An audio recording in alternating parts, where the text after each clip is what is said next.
नमस्कार बंधुरा। तो आज के আমি বানাচ্ছি আলুর পরোটা। আলুর পরোটার জন্য কি কি লাগবে এখানে দেখো। রয়েছে বড় সাইজের 4টে আলু, রয়েছে কুচানো পেঁয়াজ, কুচানো লঙ্কা আর কুচানো ধনেপাতা। তো দেখো আমি আলুগুলোকে সেদ্ধর জন্য বসিয়ে দিচ্ছি। এখানে আমি পরিমাণ মতো জল নিয়েছি প্রেসার কুকারের মধ্যে, এখানে সিটি মারার জন্য বসিয়ে দিয়েছি। আর এখানে আমি নিয়ে নিচ্ছি আটা। আমি পিওর আটাই নেব, পিওর গমের আটা। আমি এখানে কোনো রুল ময়দা ব্যবহার করব না। তো আমি এখন আটা নিয়ে নিয়েছি।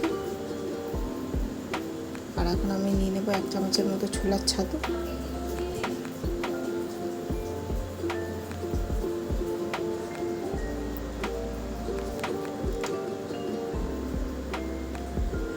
আর আমি নিয়ে নেব বেসন। 1 চামচের মতো বেসন ব্যবহার করব এখানে।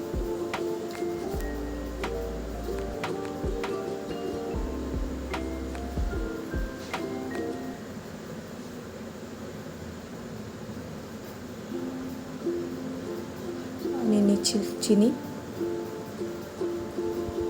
আর নেব লবণ। আমি এখানে পুরো মিশ্রণটা মাখাতে লাগবে।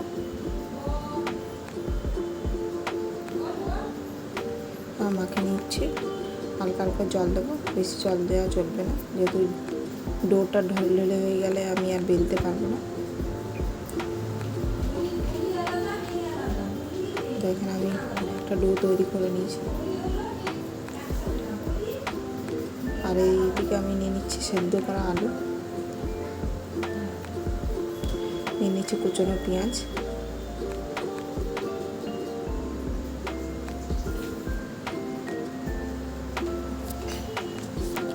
নিয়ে নিয়েছি কুচনো ধনেপাতা, আর নিয়েছি কুচনো কাঁচা লঙ্কা।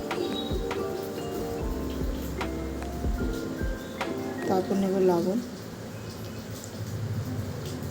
নিয়ে নিচ্ছি অল্প স্বাদের জন্য চিনি।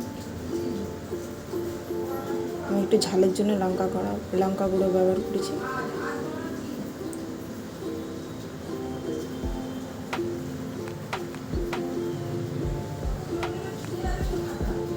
এখানে আমি ভাজা মশলা নিচ্ছি, যেটা আমি আগের থেকে তৈরি করে রেখেছিলাম।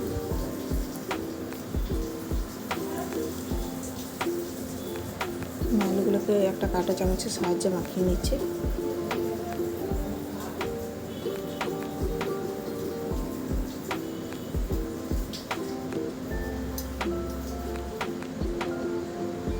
পুরো আমার মাখানো হয়ে গেছে, আমার ডো তৈরি করা হয়ে গেছে আলুগুলো। এখন আমি আটাগুলো বেলতে আটার লেচিগুলো বেলতে লাগবো। পুর ভরবো, যে আলুর পুরটা তৈরি করেছি সেই পুরটা ভরবো আমি।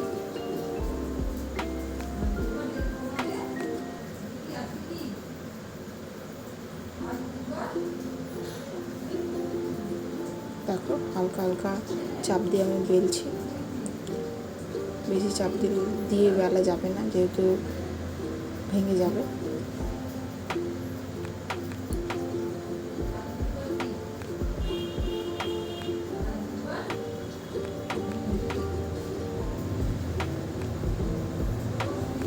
তো এখানে আমি চাটু গরম করতে দিয়ে দিয়েছি।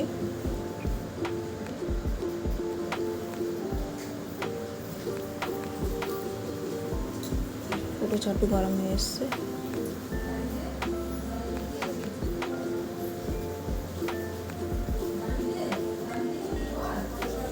আমি দিয়ে দিয়েছি চাটুর মধ্যে পরোটা।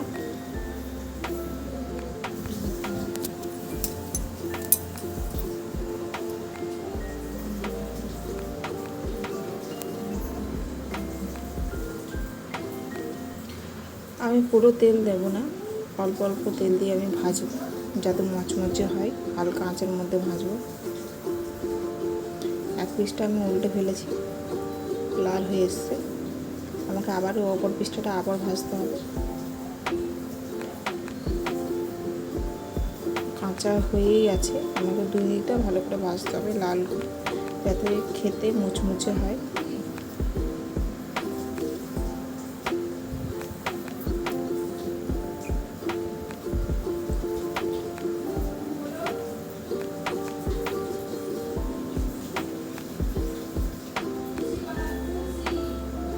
হালকা হালকা চাপ দিয়ে ভাজছি যাতে আমার ভেঙে যায়। তো আমি অপর পিসটাটাও ভেজে নিয়েছি, এই পিসটাটাও আমার দ্বিতীয়বার করে ভাজতে হবে। আমার দেখো এখন আমার লাল হয়ে এসছে,